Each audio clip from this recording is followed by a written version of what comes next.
இன்னைக்கு good morning தமிழாவோட தினமொரு VIP பகுதியில் காணொலி வாயிலா நம்மோடு இணைந்திருக்கக்கூடிய பிரபலம் யாருன்னா மருத்துவர். யூபிஎஸ்சி போட்டித் தேர்வில் தேர்ச்சி பெற்று IRS அதிகாரியாக இந்தியாவின் பல்வேறு மாநிலங்களில் பணியாற்றிய அரசு உயர் அதிகாரி. அரசியல் மீது ஆர்வம் ஊற்றெடுக்கவே அரசு பணியை விட்டு தமிழக வெற்றிக் கழகத்தில் இணைந்து கட்சியின் கொள்கை பரப்பு பொதுச் செயலாளர் பொறுப்பை அலங்கரிக்கும் திரு அருண்ராஜ் அவர்களை வரவேற்று நிகழ்ச்சிக்கு செல்லலாம். வணக்கம் சார், எப்படி இருக்கீங்க? வணக்கம் மேடம், நல்லா இருக்கேன். நீங்க எப்படி இருக்கீங்க? நல்லா இருக்கேன் சார். சார், விஜய் கட்சியில அவருக்கு நெருக்கமானவரா இருக்கீங்க, பெரிய பொறுப்பு கொடுத்திருக்காரு. முதல்ல உங்களோட குடும்பத்தை பத்தின சில வார்த்தைகள். என்னோட சொந்த ஊர் சேலம். அப்பா இன்ஜினியரா இருந்தாரு. அம்மா ஒரு கல்லூரியில் பேராசிரியராக இருந்து ஓய்வு பெற்றிருந்திருக்காங்க. ஒரு அப்பர் மிடில் கிளாஸ் ஃபேமிலி. என் மனைவி நாமக்கல், அவரும் அரசு மருத்துவராக இருக்காங்க. எனக்கு 2 குழந்தைகள் பள்ளியில் படிச்சிட்டு இருக்காங்க. சார், மத்திய அரசு பணியில இருந்த நீங்க திடீர்னு அரசியல் பிரவேசம் செஞ்சிருக்கீங்க. உயர்ந்த பதவியை விட்டுட்டு அரசியலுக்கு வரணும் அப்படின்ற அவசியம் எப்படி ஏற்பட்டுச்சு? பாத்தீங்கன்னா IAS, IPS, IRS போன்ற குடிமை பணி அதிகாரிகளுக்கு அதிகாரம் எப்படி வருதுன்னு பாத்தீங்கன்னா, ஒரு குறிப்பிட்ட தேர்வை எழுதி அதை கிளியர் பண்றதுனால அந்த அதிகாரம் கிடைக்குது. இந்தியா போன்ற ஒரு ஜனநாயக நாட்டில் உண்மையான அதிகாரம் மக்கள்கிட்ட தான் இருக்கு. மக்கள் யாருக்கு அதிகாரம் கொடுக்கறாங்களோ அவங்க தான் ஒரு முழுமையான ஒரு சீர்திருத்தம் கொண்டு வர முடியும். அப்படி பாத்தீங்கன்னா அரசியல் தான் ஒரு நாட்டை ஒரு உண்மையான சீர்திருத்தம் கொடுக்க முடியும்னா அரசியல் தான் முடியும். அதனால தான் ஒரு சிஸ்டமிக் சேஞ்ச் கொண்டு வரணும்னா அரசியல்னால தான் முடியுங்கிறதுனால தான் அந்த குடிமை பணி அதிகாரிகள்னால ஒரு சீர்திருத்தம் கொண்டு வர முடியுமானா கண்டிப்பா முடியும். அதையும் தாண்டி ஒரு சிஸ்டமிக் லெவல்ல கொடுக்கணும்னா அது அரசியல் அதிகாரம் இருந்தால் தான் அதை பண்ண முடியும். அதனால தான் எனக்கு அரசியல் ஆர்வம் வந்தது. அரசியல்னு முடிவெடுத்த நீங்க தமிழக வெற்றி கழகம்னு முடிவெடுத்ததுக்கான காரணம் என்ன சார்? இப்ப பாத்தீங்கன்னா நான் மட்டும் இல்ல, இப்ப பொதுவான தமிழ் மக்களோட எண்ணம் என்னவா இருக்குன்னா, கடந்த 50 வருடங்களுக்கு மேலாக 2 கட்சிகளுக்கு மாறி மாறி ஓட்டு போட்டு அவங்கள பொறுத்த வரைக்கும் ஒரு மாற்றம் வராதான்னு உண்மையா ஏங்கிட்டு தான் இருக்காங்க. அவங்கள பொறுத்த வரைக்கும் ஒரு தொகுதிக்கு ஒரு 30-40 கோடி செலவு பண்ணி ஜெயிக்கிற ஒரு அரசியல் கட்சினால கண்டிப்பாக மக்களுக்கு உண்மையா நல்லது பண்ண முடியாது. அவங்களே நினைச்சாலும் பண்ண முடியாது. அவங்களும் ஒரு சராசரி மனிதர்கள் தான். அதனால ஒரு மாற்றம் கொண்டு வரணும்னா ஒரு புதிய சக்தி, புதிய மக்கள் ஆதரவு பெற்ற ஒரு சக்தினாலதான் முடியும்.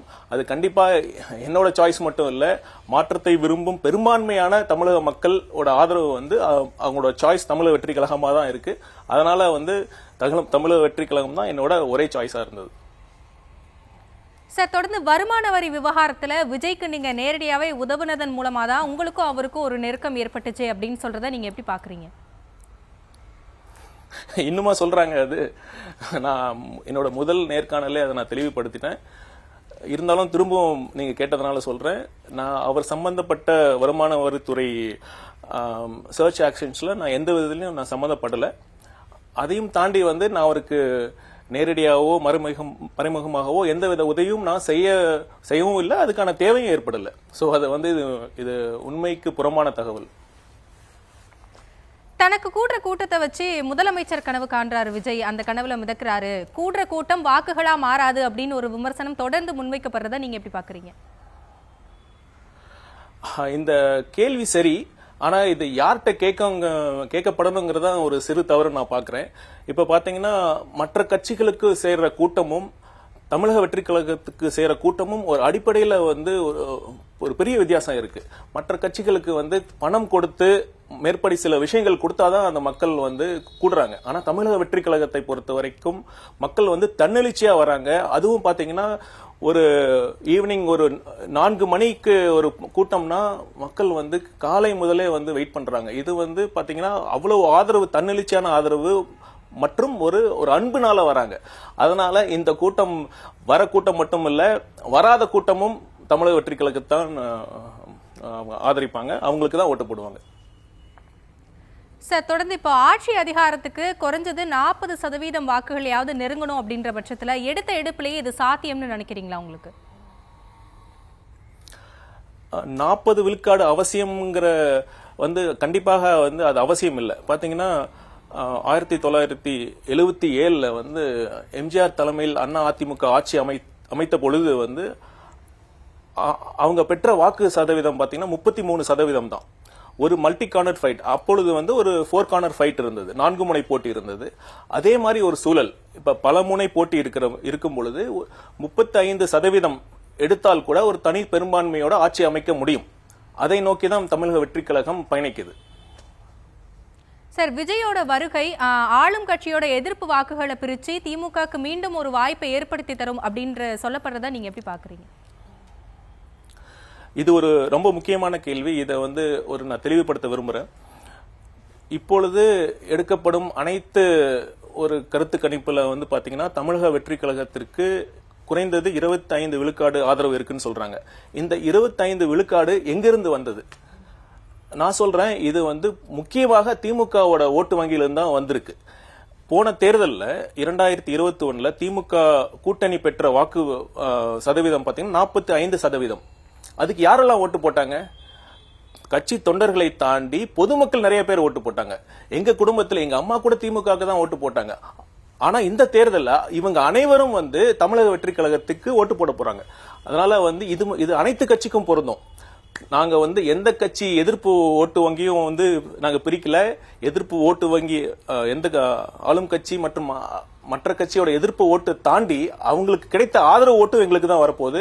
கண்டிப்பா நாங்க தான் தமிழக வெற்றி கழகத்தின் முதன்மை அரசியல் சக்தியாக நாங்க இருக்கிறோம்.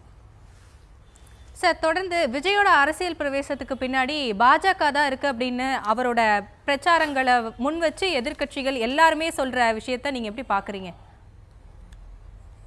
நீங்களே சொல்லிட்டீங்க, இது எதிர்கட்சி சொல்ற பிரச்சாரம்னு சொல்றீங்க. எங்களோட முதல் மாநாட்டிலே அது வந்து ஒரு கொள்கை திருவிழாவாக அறிவித்து எங்கள் கொள்கை எதிரி என்று பாஜக என்று வெளிப்படையாக வந்து துணிச்சலாக நாங்கள் அறிவித்தோம். இத மாதிரி அறிவித்த கட்சி தமிழகத்தில் உண்டா? முதல் கேள்வி. அது மட்டும் இல்லாமல் ஒன்றிய அரசு கொண்டு வந்த மாநில அரசுக்கு எதிரான அனைத்து திட்டங்களுக்கும் சிறுபான்மையினருக்கு எதிரான அனைத்து சட்டங்களுக்கும் எதிராக தமிழக வெற்றி கழகம் தொடர்ந்து குரல் கொடுத்துக்கிட்டு தான் இருந்திருக்கு. சோ தொடர்ந்து இது மாதிரி எதிர்கட்சிகள் பரப்புறாங்க. ஒன்றிய பாஜக அரசோடு சமரசம் செய்து கொள்ள வேண்டிய அவசியம் எங்களுக்கு இல்லை. ஏன் மற்ற கட்சிகளுக்கு அந்த அவசியம் ஏற்படுதுன்னா அவங்களுக்கு வந்து அவங்க செய்யற தவறுகள், அவங்க செய்யற ஊழல்கள்னால கண்டிப்பாக அவங்களுக்கு தான் அந்த சமரசம் செய்ய வேண்டிய அவசியம் இருக்கே ஒழிய தமிழக வெற்றி கழகத்திற்கு எந்தவித அவசியம் இல்லை. மீண்டும் ஒருமுறை சொல்கிறோம், எங்கள் கொள்கை எதிரி பாஜக. தமிழகத்தில் பாஜகவை முழுமையாக கண்டிப்பாக எதிர்ப்போம். சார், தொடர்ந்து தமிழக வெற்றி கழகத்தோட தொண்டர்கள் இன்னும் பக்குவப்படலை அப்படின்னு சொல்லப்படுது. அதுக்கு உங்களோட பதில் என்ன சார்? இதுவும் ஒரு முக்கியமான கேள்வியை நான் பார்க்கிறேன். இப்ப அரசியல் மையப்படுத்துதல்னா என்ன? முதல்ல வந்து தொண்டர்களுக்கு அரசியல் நமக்கு உரிமைகள் பற்றி நம்ம சொல்லிக் கொடுக்கணும். அடுத்து வந்து ஆளும் கட்சி தவறு செய்தால், ஆளும் அரசு தவறு செய்தால் அதை எதிர்த்து கேள்வி கேட்கணும்.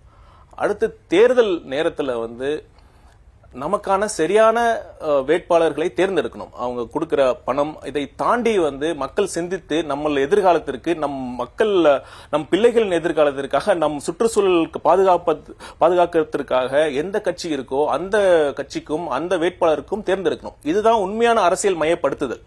இப்ப திமுக பாத்தீங்கன்னா வந்து அவங்களோட தொண்டர்களை அரசியல் மையப்படுத்திருக்காங்களா? அரசியல் மையப்பட்டிருந்தால் யாருமே திமுகவுக்கு ஆதரவா இருக்க மாட்டாங்க. நீங்க சொல்ற பக்குவப்படுதல்ங்கிறது ஒரு அங்கம் தான், ஆனா அது முழுமையான அங்கம் இல்ல. இப்ப மதுரை மாநாட்டுல பாத்தீங்கன்னா 10 லட்சத்துக்கு மேற்பட்ட தொண்டர்கள் வந்திருந்தாங்க. அது ஒரு சில பேர் ஒரு டவர்ல ஏறி இருக்கலாம், ஒரு 10 பேர் இல்ல 100 பேர் இல்ல 1000 பேர்னு கூட வச்சுக்கோங்க. 10 லட்சம் பேர்ல அந்த 1000 பேர் எவ்வளவு, எத்தனை சதவீதம்? 0.1% தான். நீங்க ஒரு சில தொண்டர்கள் அன்பின் மிகுதியால, ஆர்வத்தின் மிகுதியால பண்றதுனால ஒட்டுமொத்த தமிழக வெற்றி கழகமும் தொண்டர்களும் அரசியல் மையப்படுத்தலன்னு சொல்றதை கண்டிப்பா நான் ஏற்றுக்கொள்ளவே மாட்டேன். அதையும் தாண்டி இன்னொரு விஷயம் நான் பதிவு பண்றேன்.